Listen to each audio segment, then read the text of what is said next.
одоо уурлуулдаг ч юм уу, гайхшруулдаг, айлгадаг нэг тиймэрхүү байдаг учраас илүү хүмүүс одоо тэр мэдээлэлд одоо амархан итгэх, тухайн мэдээлэлд одоо шеэр хийх, комент бичих зэрэг тиймэрхүү хариу үйлдэл айгүй их үзүүлдэг.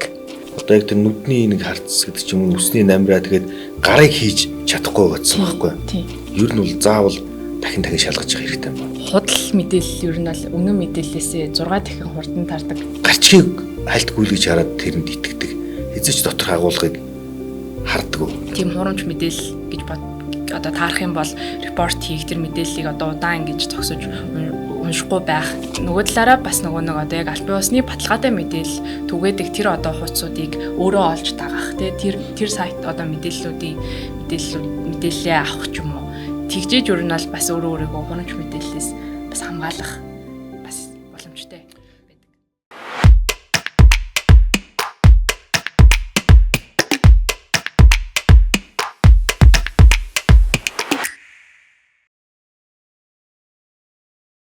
За өдрийн мэдрэг үзэгчдээ WeCheck подкаст эхэлж байна. За өнөөдрийн манай подкастад Монголын баримт шалгах төвийн баримт шалгагч Бүжин Лам, за өдрийн сонины албаны дарга Баярбаатар нар ирсэн байна. За та бүхэндээ өдрийн төргий. Өдрийн төргий. За баярлалаа. Бидний өнөөдрийн ярилцах сэдэв бол бид яагаад худал мэдээлэлд амархан итгэдэг вэ гэсэн сэдэв байгаа. За яагаад энэ сэдвийг сонгосон гэхээр одоо цахим орчин хурдцтай хөгжиж байгаа энэ үед бид өдөр болгон маш олон мэдээллийн урсгал донд маш олон мэдээллийг авч яадаг те. Эднээс аль нь үнэн бэ, аль нь худал вэ гэдгийг ялгах маш чухал болоод байгаа. Учир нь бүгд цахим орчноор дамжуулаад мэдээлэл авчдаг. Харсан мэдээлэл нь үнэн юм шиг санагдаад цааш нь шеэрлждэг. Энээс болоод цаана бас хин нэгэн хохирж явах ч юм уу ийм кейсүүд олон тохиолддог шүү дээ. Тэгэхээр энэ сэдвийг хөндөж авсан. Тэгэхээр та бүхний хувьд хамгийн сүүлд ер нь хизээ худал мэдээлэлд итгэж манай үзэгчдэд ярьж өгөөч. Худал мэдээлэлд би яг зөвхөн хувьдаа бол юу яасан нөгөө олон жилийн хэвлэлүүдийн салбараа явсан учраас худал мэдээлэл төлөвлөлийг итгэдэггүй талын юм. Заавал нөгөө 2 3 дахь их сурвалжууд яг юу байна гэдгийг одоо нэг тийм шалгаж үздэг жоохон тийм мэржлийн хүмүүд нэг тиймэрхүү өвчтэй болцсон. Яг хоо их олон жилийн өмнө нөгөө телевизүүдээр нөгөө юу нэг тийм чат мат дээр явдаг байж ах үед харин нэг тийм төмрийн холбогдолтой нэг юм дээр харин нэг жоохон худал мэдээлэл байсан. Тэрийг мэдээгүй нэг жоохон хангамд өгчдөг ч үл яаж чинь тиймэрхүү юм дээр нэг юу байсан. Их олон жилийн өмнө тэр чинь тэгэл тэр чинь нэг тийм жижигхэн сургамж юм болоод явчихсан юм л та. Баримт шалгах төв дээр ер нь яг энэ төрлийн худал мэдээлэлд иргэд итгэж байгаа тохиолдлууд хэрэг бүртгэгддэг юм бол. Яг хоо ер нь аль хүмүүс нөгөө одоо манай нөгөө асуу чатбот гэдэг. Тэгэнгүүт тийшээ одоо юм эргэлзээтэй санагдсан мэдээллүүдээ манайх руу явуулаад тэгээд ингэж одоо манайх хэрвээ тухайн мэдээллийг баримтаар шалгах боломжтой тийм мэдээлэл байх юм бол шалгаад тэгээд тухайд энэ нь юм байсан биш үү ч юм уу гэж мэдээлдэг. Яг тийм одоо нөгөө нэг тэдэн хүн бүртгэгддэг гэсэн тоо баримт бол байхгүй байгаа. Яг баримтыг шалгаж явах явцад яагаад ийм мэдээлэлд хүмүүс итгэж вэ гэж бодох тийм бодол ер нь төрж ирсэн өөрт. Тий, ер нь дандаа төрдөн шүү дээ. Тэгээ одоо жишээ нь хэмэл аюуханаар бүтээсэн зураг бичлэг тий илт ингээд одоо ийм бүтээсэн тийм бичлэг зураг байхаар яагаад ингэж итгэсэн болоо. Тэгэл хүмүүс дооронд бүр яг ингэж итгэцэн. Ямар гоё юм ч юм уу одоо ийм байгалийн одоо ийм янз бүрийн нөгөө нэг үзэгдлийг ингэж хэмэл аюуханаар хийцэн. Тэгэл Монголын айл нэг орны ийм үзэгдлэнд байгаа ийм үзэгдлэнд тусмас гэж бичсэн.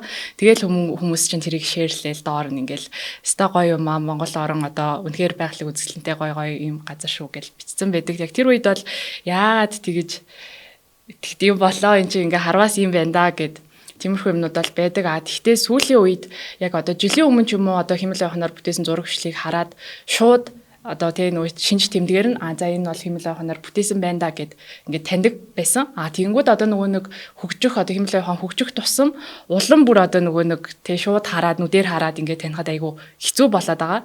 Тэгэхээр яг тиймэрхүү үед болохоор нөгөө нэг ийм хэмэл аюуханаар бүтээсэн зураг бичлэгийг таних ийм хэрэглүүрүүд гэж айгүй олон хэрэглүүрүүд байдаг. Яг тийшээ оруулж ийж тэгээ баталгаажуулж ийж тийм байна гэсэн бас дүнэлтэнд хүрэх үед сүүлийн үед бол бас нэлээд гарч байгаа. Нөгөө химэл оюунаар одоо саяхныг болтол шүү дээ. Химэл оюунаар хүний одоо яг тэр нүдний нэг харц гэдэг ч юм уу нүсний намраа тэгээд гарыг хийж чадахгүй гэсэн байхгүй. Ялангуяа хүн гарн дээр за энэ бол гарын хараал илтэд туурамч байна гэдэг нь ер нь бол мэддэгдээс л одоо бол энэ баг ялагдахгүй шиг болчлоо л доо. Бороонд тусал одоо цонхон дээр одоо туссан борооны туслал гэх мэт маш цөөхөн хэдэн элементүүдийг нь хийж чадахгүй байсан хиймэл оюун ер нь программын хангамжийн талаас ч тэр одоо харин энэ талынуудыг их сайн хийдэг болцсон учраас ер нь бол заавал дахин шалгаж байгаа хэрэгтэй юм ба. Монголчуудын гэлтгүй ер нь дэлхийн хүн ер нь хүний нэг тийм төрлөх арын шин нат юу гэдэг тийм байдэн шүү. Шууд гарчгийг хальтгүүлгэж хараад тэрэнд итгэдэг. Хэзээ ч доторх агуулгыг харддаг. Тийм учраас манайхан нөгөө энэ хуурамч гэгдээд байгаа мэдээлэлд маш их тийм автоматтай юм байл. Тэгээд яг харж байгаа. Тэгээ энэ дээр бас яг нэг юм хэлгээд одоо яг зарим одоо юм хурамч төрөгдүүлсэн юм пост мэдээллүүдийг ингээ харахаар гарчган дээр болохоор бүртээ яг одоо ингээд ямар нэгэн бүтээгдэхүүн одоо 25 дээр үсэгт нь батлагдлаа ч юм уу те. Эсвэл одоо энэ ингээ шинжилгээ ухаанаар нотлогдлоо гэд ингээд гарчгаа нэг тийм нэг үйлбэр бичээд юм постэр хийцэн. За тэгээд нөгөө нэг тайлбар хэсэг дээр нь ингээ бичсэн байдаг. Тэрийг нь ингээ уншихаар болохоор тэгээ ингээд одоо зүгээр судалгааны шатандаа явж байгаа юм байна ч юм уу гэд бичсэн. Тэгэнгүүт хүмүүс угаасаа нөгөө нэг тийм урт бичвэр уншдаггүй болохоор тухайн мэдээллийн зөвхөн тэр гарчгийг нь хараад тэгэл тийм байна гэл ингээл шеэрлэх. Тэгээ тэр мэдээлэлд итгэх тийм хандлага бас ер нь нэлээд байдаг юм шиг санагцсан. Тэр дундаа бас өөрийнх нь таньдаг хүмүүс одоо юу гэдэг манай энэ болт ч ер нь худлаа юм шеэрлэхгүй те ер нь их мэдлэгтэй хүн шүү бол шеэрлсэн юм чи үнэн л гэсэн үг гэж цааш нь шеэрлэх тохиолдол бас их байгаад байдаг шүү дээ тийм. Тэгээд бас энэ дээр нөгөө нэг сүүлд нэг харсан юм нь болохоор хүмүүс ер нь нөгөө нэг өөрийнхөө одоо нөгөө ихтгэл үнэмшил тэгээ өмнөх одоо ихтгэл үнэмшил тэгээд тухайн хүний хувьд одоо яг үнэн гэж боддог тэр зүйлстэй бас айгүй нөгөө нэг тиймэрхүү талын мэдээлэл ахын бол тухайн мэдээллийг одоо баримтаар шалгахгүйгээр ч юм уу их сурвалжийг шалгахгүйгээр цааш нь нөгөө нэг түгээх тэгээ тэр мэдээлэлд итгэх хандлага байд юм байна л да. Энийг яг бүр нөгөө нэг зүгээр энгийнээр тайлбарлах юм бол одоо жишээ нь одоо гурвалангийнх нь хин нэг нь одоо ингээ Coca-Cola ундаг. Тэгээ ингээд одоо эрүүл мэндэд хортой ч юм уу те угаасаа газтай ундаа чи юм хортой юм бүтээгдэхүүн гэсэн гэж ингэж боддог хүн байлаа гэж бодъё л доо. Тэгэнгүүт одоо жишээ нь TikTok дээр ч юм уу нэг юм сошиал орчинд те Coca-Cola-нд нэг юм шүдээ игээд ингээ үлдээх юм бол тэг нэг хонуулах юм бол тэр өшүүд нь баг ингээ уусаа байхгүй болчихно гэсэн тийм мэдээлэл ингээд бичлэг ийм тайлбар харах юм бол одоо тэр хүн жишээ нь шууд тэр мэдээлэлд ингээд итгэх байхгүй юу? Ерөөсөө одоо нөгөө их сурвалжийг шалгая. Нэрээ тийм юм уу гэж одоо нөгөө эргэлзэхгүйгээр нэрээ л энэ ундаа чи угаасаа л ийм муухай хортой штэ гэж бодоод итгэх тийм учраас ер нь аль нөгөө нэг хүмүүс бас яг тийм итгэл үнэмшилтэй бас тулгуурлаж хурамч мэдээллийг одоо нөгөө баримтаар шалгахгүй их сурвалжийг шалгахгүйгээр бас итгэх хандлага. Дээрээс нь хүмүүсийн боловсролын асуудлын дээр нэлээд хөндөгддөг юм уу гэж би хувьдаа боддог юм. Гэхдээ яг энэ талаар энэ боловсрол үнэхээр боловсролын төвшин энэ хуурамч мэдээлэлд итгэхгүй асуудал нөлөөлдөггүй юу гэдэг талаар судалгаа байдаг гэсэн би сайн мэдэхгүй. Яг энэ талаар бол би юм олж байсан. Гэхдээ ер нь ингэ нийтлэгээр харж байхад зөвөр жоохон онцгойгон хэлэх юм бол одоо бидний нэг хар мас гэж ярьдаг хэсэг байдаг шүү дээ. Тэдэр үлэх төлхөө явуулж харагддаг юм хуурамч мэдээлэл. Ялангуяа одоо эн чинь нөгөө хаан банкны тэдэн жил Pizza Hut тийм хэдэн хүнд жилээ мөнгө юу ээж ин эдэр хаан үлээ Непалийн үлээ хаанхын билээ нэг айхтар алтны уурхаагаас том эрдний чулуу болоод энд монголчуудад хямдхан хүчин эдэр гэж чинь бүгдээрээ эн чинь хуурамч барим одоо илтгэл луйврын агуулгатай зүйлс шүү дээ. Гэтэл эдэрт ямар ч итгэлгүйгээр тийшээгээ маш хэмжээний мөнгө шилжүүлээд ингээд өөрсдөө хохироод байна гэдэг чинь нэгдүгээр тухайн хувь хүний санхүүгийн болон ерөнхий мэдлэгийн чадвар, ерөнхий мэдлэгийн одоо цар хүрээ их дутагмагшилтай байгаагийн илэрхийлэл юм уу гэж би хувьдаа боддог. Гэтэл нөгөө эсрэг талаасаа амар лаг боловсралтай тийм жишээ нь одоо физик шинжилгээ ухааны доктор гэдэг ч юм уу, одоо философи ухааны доктор гэдэг ч юм уу, тийм юутай хүмүүс шашны шид юм уу тийм сонин юмд бас их автчих гэдэг. Илтэд одоо бүр энэ бүр яалтчгүй хуурамчтай гэж бодсон юмд их автаад байдаг. Тэгээд энэ талаас нь бодоод үзэхээр боловсролын зэрэг одоо энэ хуурамч мэдээлэл юмд итгэхгүй дээр нэг амар хамаагүй юм шиг юм зоосны хоёр тал шиг болчиход идэг шин. Одоо энэ олон нийтийн сүлжээ хөгжснөөс хойш одоо лавтай нэг 10 20 17 8 жил болж байна яаж вэ? Энэ хооронд бол эхний үед бол луйвар гэдэг ч юм уу одоо энэ илтэд тодл мэдээлэл бол бараг байхгүйтэй адилхан байсан бол 2000 миний мэдж байгаагаар 16 оноос хойш маш өндөр түвшинд хүрсэн шүү дээ. Энд чинь бүр ялангуяа тэр 2016 оны сонгуультай холбоотойгоор илтэд хуурамч мэдээллүүдийг ёстой нэг ямар нэг хараа ялт байхгүйгээр Facebook, тэр үеийн Twitter, одоогийн X. За тэгээд зүгээр нэг энгийн хүмүүсийн нэг юугнуудаар пэйжүүдээр дээрээс маш их явуулсан шүү дээ. Манайхан ерөөсөө л яг би түрүү хэлсэн гарчгийг хардаг, тас гээд итгэдэг нэрийн юм чи их муу хүн гэж манай тэр ярьсан шүү яг түрүүний өөрч хэлдгээр тэгээ шууд итгэл дэрэг ширэлж байдаг. Манайхан ерөөсөө энэ юмыг огт шалгаж чаддгүй юм билээ. Би түрүүс энэ бас ялгаа байхгүй энэ зүүн Азийн орнуудаар тэгээ Европын нөө хөгжиж байгаа орнуудад их ажиглагддаг тийм юмнууд юм билээ. Тэгээд дээрэс нөгөө Латин Америк орнуудад ч юм Африк гэдэг нэг тийм хөгжиж жоохон доройдод тийм улсуудад маш их илэрдэг харагддаг тийм үзэгдэл юм билээ л дээ. Хаан банкнаас гэхэд сүүлд мэдээлэл гаргасан байсан шүү дээ. Жишээ нь Хаан банкны 35 жилээ тохиож ингээд ийм хуурамч вебсайт үүсгээд тэгээ урамшуул зарлал нь мөнгө өгнө гэдгийгсэн. Тэгэн гут хүмүүс итгээд тийшгээ дарж ороод өөрийн хувийн мэдээлэл алддаг, банкны мэдээлэл алддаг, нууц үгээд амжуулдаг ч гэдэг юм уу те. Энээс болоод захим зайлын сүүлийн үед их өсөж ийн гэдэг мэдээг ч гэсэн цагдаагийн ерөнхий газраас гаргацсан байсан. Тэгэхээр эргээд ер нь мэдээлэлээ маш сайн нэгтлэх чухал болоод байгаа юм. Яг ийм хуурамч мэдээлэл дээр үндэслээд манайхан нэг аюултай юм бас нөгөө сонгуульд оролцохдоо илтэд одоо хүнийг гүтгсэн хуурамч мэдээлэлд итгэж нөгөө саналаа яах өгөх нэг тиймэрхүү бас асуудал гардаг. Одоо өмнөх олон сонгуулиуд үеэр бас яг иймэрхүү гарч лээсэн. Худлаа мэдээлэл тараад хуучин бол яг нэг сонин мөн дээр хэвлээд хашаагийн давлаа шийдчихдэг байлаа шүү дээ. Хаалганд авчулчихдаг. Одоо бол улаан цайм фэйсбүүкээр бүүстлээд явуулчихдаг. Тэрэнд нь энэ нэр бүүст хийж энэ нүн баха гэсэн байдлаар бас итгэж гээд идэг. Асуудалтай. Тийм. Ер нь тийм. Дээр яг нөгөө манай байгууллага яг алсын хараа гэд тийм бол ер нь хүмүүс яг одоо тэг яг юм үнэн зөв мэдээлэл аваад за тэгээд тухайн одоо үнэн зөв авсан мэдээлэл дээрээ тулгуурлаад одоо шийдвэр оновчтой шийдвэр гаргаад за тэгээ оновчтой шийдвэр гаргаснараа одоо амьдралын чанарын дэвшлэх ч юм уу тий ийм одоо болгох юм гэсэн юм одоо ер нь бол алсын хараатай ажилладаг. Тэнгүүд энэ дээр бас нэг сонгуулийн үрээнд нэг жишээ аваад үзэх юм бол одоо ийм сонгуулийн үеэр тэ ийм хурамч мэдээлэл одоо ийм хурамч ийм худлын мэдээлэлд одоо сурталчилгаанд ч юм уу итгээд тэгээд одоо сонголтоо ингээд нэгэн буруу хэлээ ч юм уу гэж бодоход тэгээ одоо дараачийн 4 жилдээ ингээд одоо тэ амьдрал нь одоо сүрэг янз бүрийн нөлөөтэй ч юм уу тэ амьдралын чанарыг бүр буурах ч юм уу тиймэрхүү нөлөөтэй бас байх. Ер нь хүмүүс анх авсан мэдээлэлтэй хамгийн түрүүнд итгэдэг штэ. Жишээ нь одоо дулмаа хүн зодсон гинэ гэдэг мэдээлэл явахад тэр мэдээлэл маш хурдан тарчдаг. Тэгэн гутаа дараа нь дулмаа өөрөө тайлбар хийнгууд тэр мэдээллийг хүлээж авч байгаа нь маш ховор те. За бараг нэг 10-20% нь л ер нь үгүй юм байна штэ гэдэг мэдээллийг авдагаас биш цаашаа ингээд дамжаа явцдаг штэ. Яг тэр технологи бас сонгуул дээр их яваад идэм шиг харагдаад идэв штэ. Яг өөрөө ч хэлдэг саяны жишээ бүр саяхан хэдхэн хоногийн боллоо ш нөгөө хойно сэлэнгд тохоо малаа оруулсан нэг тарилгын талбараар малаа оруулсан. Гэтэл нөгөө тарилгын эрхэлдэгч эмэгтэй болохоор одоо багтарсан юу бас юм да. Тимээ би хужаа гэд нэг юм хэлсэн чинь фэйсбүүк тэр чигээрээ явлаа штэ.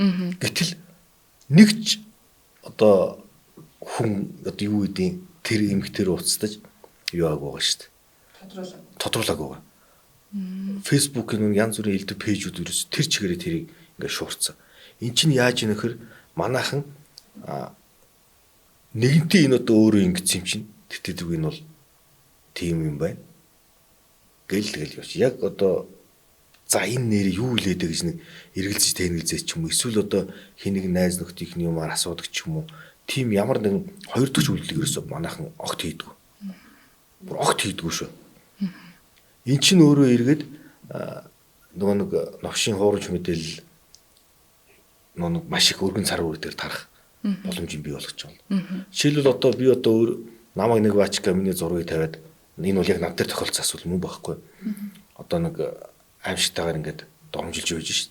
Гэтэл тэрийг итгээд миний амьдралдаа хизээч харж байгаагүй хүн энэ новшийн гар энэ ямар хөгийн амтан бай гэл ингээд доор нь үе түн комментиг оруулсан байна гэдэг чинь ерөөсөө ядч тэр хүн миний фэйсбүүкийн аккаунт руу ороогүй л байна гэсэн үг байхгүй. Тэгэхээр зөвхөн фэйсбүүкийн аккаунт руу орохоос залхуурч байгаа улсууд сон дээр ч юм уу одоо ингээд юу атсан эсвэл сэтгүүл дээр гарсан эсвэл одоо ингээд олон нийтийн сүлжээгээр явж байгаа нэг хизээч нэгтэл шалахгүй гэсэн үг.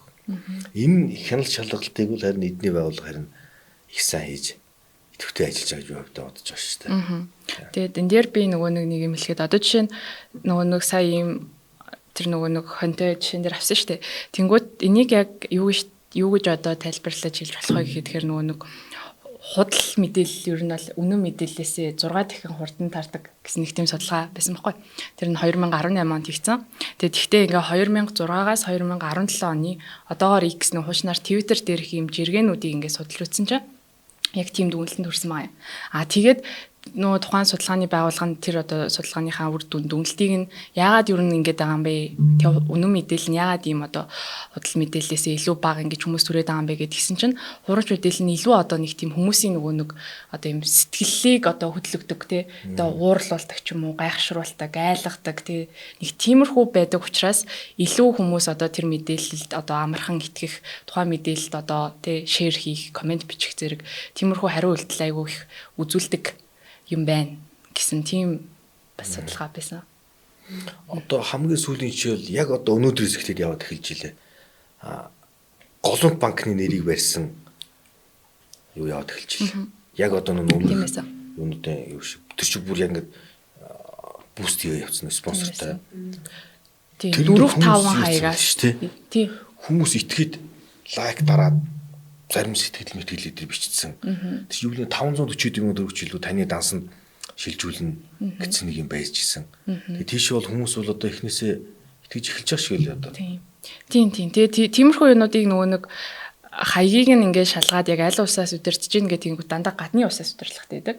Тэгээд нөгөө нэг орчуулгын одоо програм ашиглаад одоо тэгээ нөгөө нэг хэмнэлээ оюухан хөгжөөд одоо Gemini, ChatGPT-гээр монгол хэл дээр одоо үг үсгийн алдаагүй ч юм уу те ийм одоо пострууд ингээд шилгээд тех юунууд амар их гардаг болсон. Тэгээ ер нь бол хаан банк, голомт банк ер нь бүх банкнуудын нэрийг л барьсан тийм залилангууд ер нь захим орчин дээр айгүй өндөр хандлттай төгж байгаа. Бүгдээрээ фейк ньюс шүү дээ. Тийм ээ. Тийм.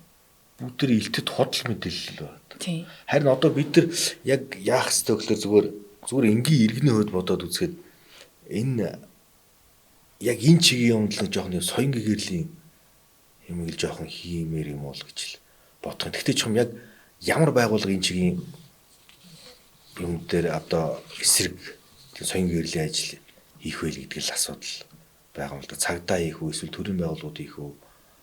За улс төрчид нь эсвэл нэг инфлюенсерүүд нь хийх үү гэдэг энэ харин нэг жоохон бас яаж бодож та асуудлыг нэг гарцсан авах юм шүү. Одоо гол нь худал мэдээлэл гэдгийг хэрхэн ялгах вэ? Одоо чи AI гэхтэл ялгахад хэцүү болчихлоо. Ерөөс шалгах хэрэгтэй. Тийм. Залхуурлгүйгээр. Тийм. Яг уу Ядаж гарчгийг уншчаа цаашаа тодорхой хэмжээний нэвтэрч ороод унших хэрэгтэй. Тухайн нэг их бичвэрийг. Энэ яг юуны тухай бичиж вэ? Жишээлбэл нь одоо юу гэдэг Улаанбаатар өндөр бороо орно амар тийм дуу цахилгаан даадар бороо орно гэж байх юм бол яана гэж шуурхаас өмнө доторх мэдээг нь ороод уншиж хэрэгтэй байхгүй. Энэ чинь дотор шал өөр агуулга байж үлээх юм тийм. Ийм тохиол маш их байгаа даа. Бороо орно гинэ гэж ширэлж идэх цаашаага тий. Тэгээ энэ дээр болохоор яг уу одоо хурамч мэдээлэлд одоо түгээмэл одоо ажиглагддаг юм шинж тэмдгүүд гээд байдаг. Тэгээд сая яг хэлсэнчлэн тий одоо орчуулгын програм ашигладаг учраас одоо бидний одоо өдөр тутамдаа ашигладаггүй тийм одоо алдаатай үсэг өгүүлбэр тий тэгэнгүүт одоо ChatGPT-гээр хэрвээ тухайн текстийг бичүүлсэн бол айгүй их юм эможи одоо оруулж өгдөг ч юм уу. Тиймэрхүү байдаг. Тэгээд тийм. Бас нэг юм хөшүүн байдаг шүү дээ, тий. Тийм. Тэгээд бас дээрэс нь одоо яг ялангуяа заллингийн шинжтэй тиймэрхүү мэдээлэл дээр юу яадаг гэхээр та яг одоо чадчихэрээ. Яг одоо л манайхтай холбогдохгүй бол одоо ингээл нэг 10 үнийг ингэж сонгож аваад тэгэл одоо өөр байхгүй учраас яг өнөөдөр яг одоо чат бич сэтгэл бич гэл тэгж одоо хүмүүсийг айгүй нэг юм одоо тулгамдуулсан тийм хурдлуулсан нэг тиймэрхүү өнгө аяс бас айгүй их ажиглагддаг. Гэхдээ ChatGPT ч гэдэг юм уу одоо Cloud одоо Gemini юу гэдэг одоо бол тийм модон хөшүүн байх нь баг байхгүй болсон. Тийм. Ер нь бол гайгүй. 11 сард одоо юу гэдэг асууж ирсэн асуултанд тухайн үед хариулж ирсэн хариулт одоо хариулж байгаа хариулт хоёр газар тэнгис ялгаатай болсон байна шүү дээ. Тэгэд бодохоор энийг одоо яг яа шалах вэ гэхээр мэдээч химэл оюунаа шалгана гэдэг өөр их утгагүй асуудал. Химэл оюунаа за шалгачлаа гэж бодох тийм үү? За энэ үнэхээр хуурамч мэдээлэл мөн үү гэдгийг шалгачлаа гэж бодох нөгөө химэл оюун чинь энэ яг жинхэнэ мэдээ мөн шүү гэхчвэл бас яах вэ гэдэг ч юм уу те. Тэгэхээр яг нөгөө янз бүрийн тренд болж байгаа асуудлууд дээр ер нь бол одоо нэг Google дээр бас нэг юм байгаад байдаг. Тэр мэргүүрээр шалгачихад бол ер нь их хантай гарч ирдэг шүү дээ. Тэгэхээр иймэрхүү юмнуудыг л зав шалгаж үздэг нэг тийм хүнд нэг тийм зуршлал суулгаар ядаж өөр нэг их сурвалж руу орж үздэг. Тийм л хэрэгтэй байгаа. Одоо тэр нэг бүр нөө социализм үед ч илүү болсон юм байдаг шээ нэг Оросын зүгээс биш Америкийн зүгээс ч илүү нэг баахан нэг юунууд пуужи харагдчихлаа гэдэг нэг компьютерт дэлгэцэн харагдаад эхэлдэг. Гэтэл тухайн үед тэр одоо яг конопт арах ирэх бүхий хүмүүс одоо шалгасны маш сайн шалгаж юусны хүчинд одоо дайм болоогууд ч юм янз бүрийн сонь жишээ бас байдаг шүү дээ. Тэр үед тэгэхээр тийм ямар нэгэн байдлаар баримтыг шалгах тийм хэмжээний бас байсан байх гэдэг шүү дээ. Эдгээр технологийн айхтай тийм өндөр биш ч гэсэн. Тийм юм чинь тэр үед тэгж болоодсэн юм чинь одоо ч гэсэн бас бүр илүү өргөөрөнд болох уу л гэж боддоо шүү дээ. Сайн нөгөө нэг тайлсан нөгөө нэг Gemini дээр ч юм уу одоо нэг юм хантай мэдээлэл гарч ирнэ гэдгсэн шүү дээ. Энд дээр бас тэгтээ бас нэг сөрөг тал байгаа. Одоо чинь яг ямар мэдээлэл вэ гэдгээс ер нь бол нэлээд шалтгаална. Одоо чинь зөвөр нэг юм танин мэдгүй холбогдолтой улс орны холбогдолтой ч юм уу тиймэрхүү бол бас асуугаад мэдчих болно. Эсвэргээрээ арай нэг өөр нэг сүлд би бас нэг юм уншиж байгаа нэг сонирхолтой юм болж байсан. Нэг хүн ChatGPT-гээс нэг юм хуульч хүн юм байна л да. Тэнгүүтлээ нэг юм нөгөө нэг хуулийнхаа тэр нэг шүүхийнхаа одоо шүүхтээ оролцохдоо ийм одоо хэрэг босноо гэд нэг юм баахан ChatGPT-гээр баахан юм гаргаж ирээд тэгээд гисэн чинь нөгөөтг нь өстэй ингээл амар онсаар өдөртэй ингээл өстэй яг тэдний өдөр тийм болоод энэ шүүх хурлал нь ингэж ингэсэн ингээ баахан жишээнүүд гаргаад ирсэн. Тэгээд гисэн чинь яг нөгөө нэг шүүгч чинь шүүх хурлал дээрээ тэрийгэ танилцуулсан чинь бүр ерөөсөө ч тийм хэрэг өмнө нь огт бүртгэгдэж байгаагүй. Тийм байсан гэсэн. Тэгээд тухайн чинь ингээ баахан нөгөө нэг асуудалд ороод ингээ явчихсан гэсэн юм харж байсан. Тэгэхээр бас яг ямар мэдээллийг асуух вэ? Тэрийгээ бас яаж ашиглах боломжтой вэ гэдэг дээр хүн бас өөрөө айгүй сайн шүүлтүртэй хандах хэрэгтэй. Олон талын их сурвалжаар баталгаажуулах нь их чухал байгаа. Тийм. Ерөөсөө одоо энэ чинь манай хэвлэлийн ч гэсэн алтан зарчим байдаг шүү дээ. Ямар нэг асуудал байх юм бол нөгөө талаас нь заавал тодруулд нь хоёр талын их сурвалж доор иж тийм үү? Байж иж тэр чинь нэгсэндөө энэ бол яг Батнот юм аа гэдэг. Энэ баримт шалгах гэдэг чи одоо сүүлийн үед их яваад болсон. Ер нь хуучин бол ямар нэгэн байдлаар жишээ нь манай сэтгүүл зүйн салбар бол баримтыг бол ямар нэгэн байдлаар шалгадаг л байсан шүү дээ. Өөр 2 дахь 3 дахь их сурвалжуудаас авчиж хэд их сурвалжаар явж тухайн мэдээллийг за энэ бол яг Батнот болчихё гэж баталгаажуулдаг.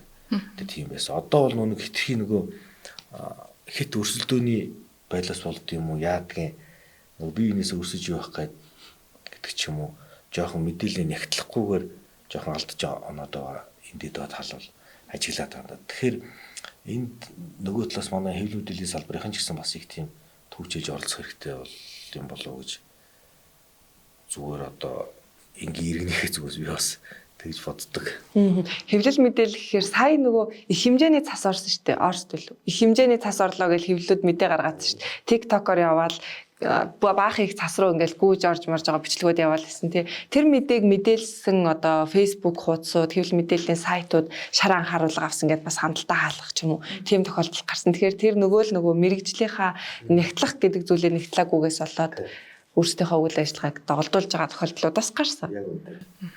Энд чи өөрөө хэвлэлүүдийн салбарт их хүнэлтэн маш ялангуяа манай Монгол шиг Facebook суурьтай одоо хэвлэл мэдээллийн юу бол манай одоо хэвлэлүүдийн салбарч өөрөө тийм Facebook суурьтай болчихлоо шүү дээ. Тэр хэрээрээ нөгөө Facebook-ээр янз бүрийн хутлаа хуурамч хулихны юм маш их явах магадлал мангар өндөртэй болцсон учраас бид нар энэ тал дээр бас бас жоохон бодовчтой л хэрэгтэй юм байна. Ялангуяа энэ одоо редакцууд. За яг хувь хүн бол одоо тэгэл юм шалгахгүй ингээл юм явуулчихдаг юм байгаа гэж бодоход яг албан ёсны одоо нэг цэнхэр тэмдэгтэй гэж ярьдаг пэйжүүд одоо яг албан ёсны редакцтай сайтуудын пэйжүүд энийг юу ах хэрэгтэй их нухацтайгаар яарлагүйгээр ядаж нэг 5 минутыг зарцуулаад баримтыг шалгах хэрэгтэй л. Тийм байна. Тэгээ нөгөө манахаас бас нөгөө нэг баян хэлдэг нөгөө баримт шалгах анхан шатны 3 аргаар ер нь ямарваа одоо мэдээллийг шалгаарай гэд.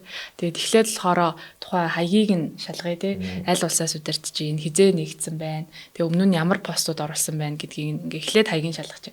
За тэгээд дараа нь хэрвээ тухайн одоо мэдээлэлд зураг бичлэг орсон байх юм бол зургаар хайх аргыг ашиглаад тэгээ Google Lens руу оруулаад тухайн зургийг татаж авч аваад Google Lens руу оруулж штэ.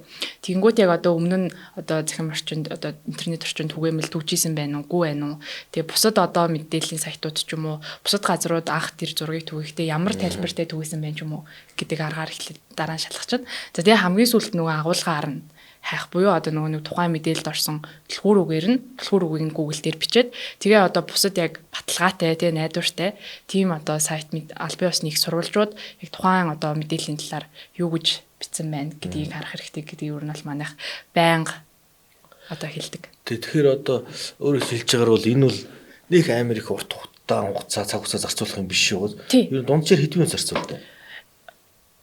За нэг 5 минут. 5-аас 10 минут. Тийм нэг 5-аас 10 минут тий. 5-аас 10 минут юмыг шалгана гэж чинь одоо яг аль бие усны цэнгэр тэмдэгтэй тийм юу пэйжүүд одоо админууд юу гэдэг редакторууд бол нэг тийм урт хугацаа бол бас биш шүү дээ. Ер нь шалгачих тийм ээ. Тэгэхээр чи ядчил нөгөө нэг шүүх цагдаад дуудагдахаас эхлээл одоо янз бүрийн юм эрс бууруулж ийн л гэсэн үг шүү дээ. Тийм боломжтой. Бидний бас яг орхиж болохгүй зүйл бол бас өсвөр үеийнхэн байгаа тань л та. Худал мэдээллээс болж нэгээ бүлийдэх тохиолдол ихээр гараад байгаа. Тэгэхээр ер нь энэ худал мэдээлэлд өртөхгүй байх талаар бүр багаас нь суур мэдлэг олох шаардлага үүсэж байна уу? Тийм, ер нь бол тийм. Тэгээд гэхдээ сүүлд яг хуу энэ дээр яг худал мэдээлэл залуучууд их итгэж байна гэхээс илүүтэй сүүлд нөгөө нэг Аримгийн судалгааны байгууллагаас 16-аас 25 насны залуучуудаас ийм судалгаа авсан байсан байхгүй юу? Хотоос тэгээд Төв аймгаас Өсгөл аймгийн залуучуудын төлөөлөлгээд тэгээд тэгсэн чинь яасан бэ гэдгсэн чинь залуучууд те ер нь ихэнх хүмүүс ч юм уу ингээд худал мэдээлэлд юусоо итгэхгүй байна. Тэгээ үнэн мэдээлэлдээ ч юусоо итгэхгүй байна. Ингээд сошиал орчинд тэ айгүй итгэвтэй Facebook ашигладаг, Instagram ашигладаг, TikTok ашигладаг. Тэгтээ ерөөсөө тэ алийг нь чудлаа гэж бодохгүй, алийг нь ч үнэн гэж бодохгүй. Зүгээр л ингээл үзэл ингээл тухайн мэдээллүүдийг ингээл аваад яваад байна гэсэн тийм одоо үр дүн гарсан байсан байхгүй юу? Тийм тэгэнгүүт энэ дээр бас нөгөө нэг одоо юу гэдэг нөгөө нэг хуурамч одоо захим орчинд юм хуурамч мэдээлэл ихсэх тусам тий одоо хурамч мэдээлэл түгээгчдийн одоо бас нэг зорилго ч юм уу тий тиймэрхүү зүйлийг нь юу гэж харж болох вэ гэхээр хүмүүсийг угаасаа үнэн мэдээлэлд нь ч бүр ингээ итгүүлэхгүй хэмжээнд ингэж хүрч байгаа тийм одоо имэрсэлтэй одоо үзэгдэл бас болоод байгаа байхгүй юу. Тийм саяны энэ ярьдаг энэ бол маш ноцтой юм шүү дээ. Хүн энэ нэгэнтэй л ингээл дараа нь худлаа л байдаг да гэл ингээл мэдээлэл ингээд яваад байна гэдэг чинь нөгөө үнэн мэдээлэл цаашаа тарах бүх болцоог нь хаагаад өгч чинь тийм.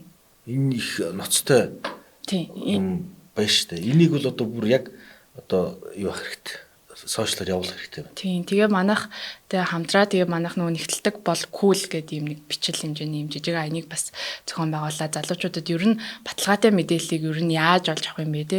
Энэ донд чинь бас үнэн мэдээлэл гэж байгаа. Тэр мэдээллүүдийг одоо баримтаар шалгаад те. Хэрвээ үнэн байх юм бол тухайн мэдээлэл итгэх хэрэгтэй аа. Хэрвээ худлаа мэдээлэл ах юм бол одоо тухайн хуудсыг нь репортлоод те бусдад түгээхгүй тийм байх хэрэгтэй гэдэг талаар бас ингэж ойлгуулад. Энэ 10 жилийн хичээлийнх нь хөтөлбөрт энэ талаар тодорхой хугацаанд ордог байм санагддаг надад. Чи нэгснөө ирээдүйн нэг тийм юу иргэнийг бэлдэх гэдэг чинь дараа нэг тийм одоо юу гэж хэлмээр юм дараа нэг өндөр түвшний гэдэг юм уу тийм их орондоо хэрэгтэй иргэнийг бэлдэнэ гэдэг үүднээс ч юм уу их олон талын өнцгөр яваад энэ хуурамч мэдээллийг одоо хэрхэн шалгах хуурамч мэдээлэлд ямар яагаад итгэхгүй байх хэвээр эдгээр ингээд энэ талаар хичээл биш юм ахад одоо яг ийм одоо энэ чиглэлээр хүлээж авч төрийн бос байгууллагууд ч юм уу энэ чиглэлийн хүмүүсийг тодорхой хугацаанд автоматар ингэж сургалт хийж байж тэр юмд юудаг. Нөгөө түрүүний хэлдэг нөгөө үнэн мэдээллийг ямар нэгэн байдлаар хүлээж авдаг байх хэрэгтэй гэдэг ч юм уу. Энэ талаар харин юм хийх хэрэгтэй байж тун юм магадгүй юм биш. Энийг харин одоо ч юм яг төрөөс хийх үү бас хувийнхын хийх үү гэдэг бас бодгол байх л та. Боловсролын хөтөлбөрт нь шингээж өгөх хэрэгтэй гэсэн үг юм болов уу? одоо сэтгүүлч бид нар бол ингэдэг штэ. За доод нь 2 их сурвалж хэрэгтэй тий. Энэ үнэн үү биш үү гэдгийг шалгахад 2-оос 3 их сурвалж бид нар ашигладаг. Тэгвэл одоо нэгэнт 21-р зуун маш олон мэдээллийн урсгал донд бид нар явж байгаа юм чинь зүгээр одоо жирийн иргэн бас 2-оос 3 их сурвалжаар тэр мэдээллийг баталгаажуулчмаар байгаа байхгүй тий. Тэгэх юм бол Тийм. Одоо хэд хэдэн байгууллагын судалгаанаас харж байхад монголчуудын 80-аас 85 орчим хувь. Зарим нэг судалгаан дээр 78-аас 87 орчим хувь гэж гартлуу яалаа. Facebook-с мэдээлэл авч яана гэж гарсан байлаа. Тэгээд тэр хүмүүсийн баг 60 орчим хувь Facebook-ийн мэдээлэл үнэн гэсэн үнэн би Facebook-д юмд итгэдэг гэсэн тийм судалгаа байдгийг би нэг оны өмнө хөнчлөлтөд харж ирсэн санагдаад байна. Тэгэхээр хайштай энэ Facebook-ээр одоо 80 за болих нэг 80%-ийнхаа мэдээллийг аваад байгаа юм чинь яг энэ дээр нь дөрүүлээд харин хуурамч мэдээлэл гэж юм байдаг, энийг ингэдэг маш сайн явуулж байгаа хэрэгтэй юм шиг байна. Ер нь бол манай хэвлэл мэдээллийн салбарууд ч гэсэн өөрсдийн пэйжүүдээр дахид дахиж заавал явуулж ингэж байдаг. Зүгээр төч нэг ямар зай эзлэх юм шүү дээ тийм. Нэг олон мэдээнүүдийн донд нэг иймэрхүү шигтгэн байр гэдэг юм явуулчихд бас зүгээр юм уу гэсэн бодол төрж байна. Эдний байгууллагын зүгээс бол яг хөөрхөн хийгээл байгаа юм. Одоо энэ ингэх хэвээр ингээл энд бас нэг сурвалт юм хилцүүлэг мэд бас хийгээл байх шиг байна. Энэ юмда хүмүүсээ их түлхүү өдрөө оруулаад тэгээ түрүүний миний хэлсэн нэг 10 жилийн хүүхдүүд энэ ихтэй сургуулийн оюутнууд ч гэсэн ялгаа байхгүй бас иймэрхүү хөтөлбөр байл бас зүгээр юм биш үү ер нь нэр сая байхад. Энэ дээр бас нөгөө нэг нэмээд хэлгээд нөгөө Facebook гэдээ хэлсэн шүү дээ. Тэрэн дээр нөгөө нэг одоо хүн одоо тухайн нөгөө нэг Facebook дээр юу гарч ирэх үү, юу гарч ирэхгүй юу гэдгээ тухайн хүн өөрөө удирддаг байхгүй юу? Тэнгүүд хүмүүс зүгээр л нөгөө Facebook дээр гарч ирсэн юмнуудыг л би үзээлэн гэдэг. Яг үүндээ тэр нөгөө Facebook-ын дээр алгоритм чи яаж ажиллаад байна гэхээр тухайн тэр платформ дээр тухайн хүнийг илүү удаан цаг одоо тий байлгахыг л тухайн одоо нөгөө нэг газраас нь ингэж ажиллаж байгаа. Тэгэнгүүт тэр хүн одоо тий ингэж нөгөө скроллдож явж ийсэн яг ямар мэдээлэл дээр арай удаан зогсоод уншиж юу. Тэгээ ямар мэдээллийн доор сэтгэл бичиж юу. Ямар мэдээлэл дээр одоо реакц дараад ингээд шеэрлж юу гэдгийг ингээд хараал ээж тийм байна л да.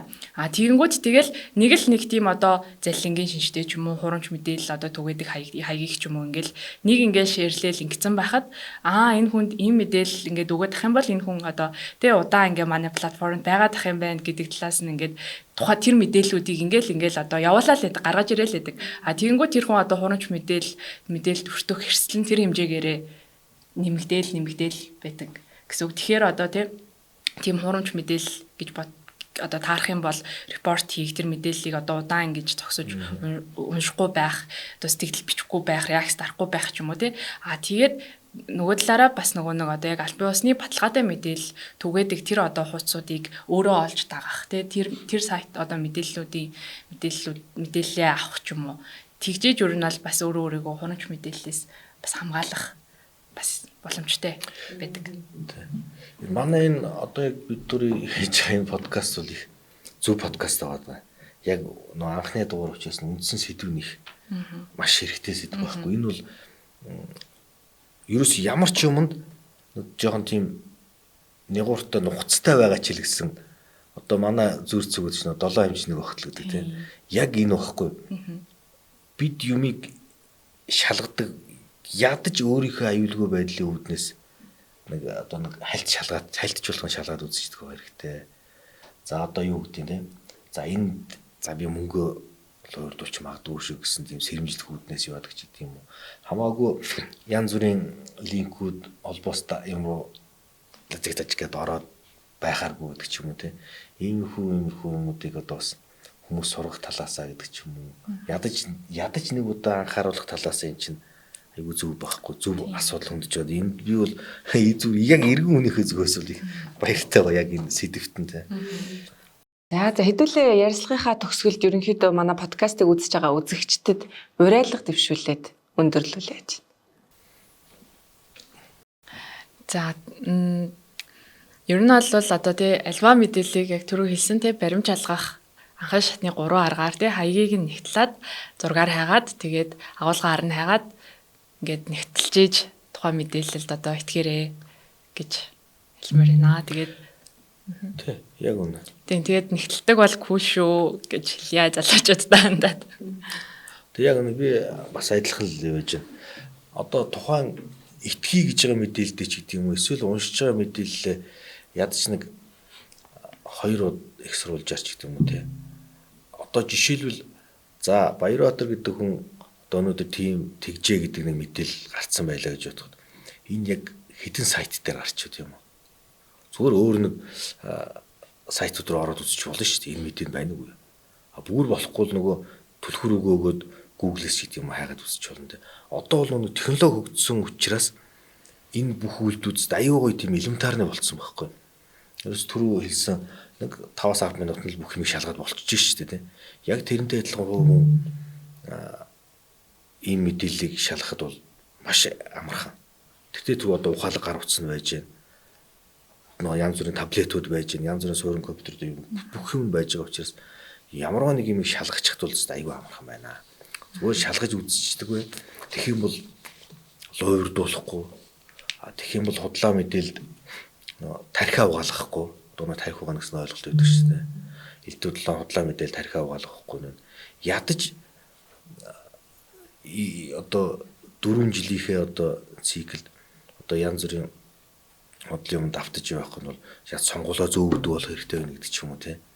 Гээд эн чинь айгүй олон ач холбогдолтой юм л да. Тэгэхээр монголчуудаа ер нь жоохон улс өртөө байцгаагач ээ. Ядч нэг юм уншиж байгаа юм нэг шалгачдаг. За энэ ч нэг юм биш үү гэдэг нэг байдалтай байгаасаа 7 хэмжээний өгтөлдөг байгаасаа гэж би өвдө боддөө шүү дээ. Одоо бус хүмүүс яаж бодд юм бэ? Нөгөө үнэн утлаа углаж яхад худал уулд аваад явцсан байдаг гэж манай нэг үг өгдөг шилц үг өгдөг те. Худал юм бол дандаа л нэг тийм худлаа л байдаг уршигтай. Яг нь тарах нь бол амар супер хурдаар тардаг, гэрлийн хурдаар тардаг хэрнээсээ үнэн тэрийг яг үнд гүйцэгдэл гэдэг гэтэл өнөөдрийн байдлаар бол яг бодиттой байдал дээр нэг үнд гүйцэгдээд явах нь бол бас их яригтэй болчихлоо шүү дээ. Тийм болохоор зөвхөн хүмүүс өөрсдөө л хувьдаа энэ яг үнийн яриад нь худлаа яриад гэдгийг жоон шалгадаг л болчихлоо. Тэгэх юм бол тэгэл аяанда нөгөө зэгцэрнэ гэдэг шиг ингээд айгүй айтайхан болоо зэгцэрч л гэж боддог. За баярлалаа та хоёртаа. За баярлалаа.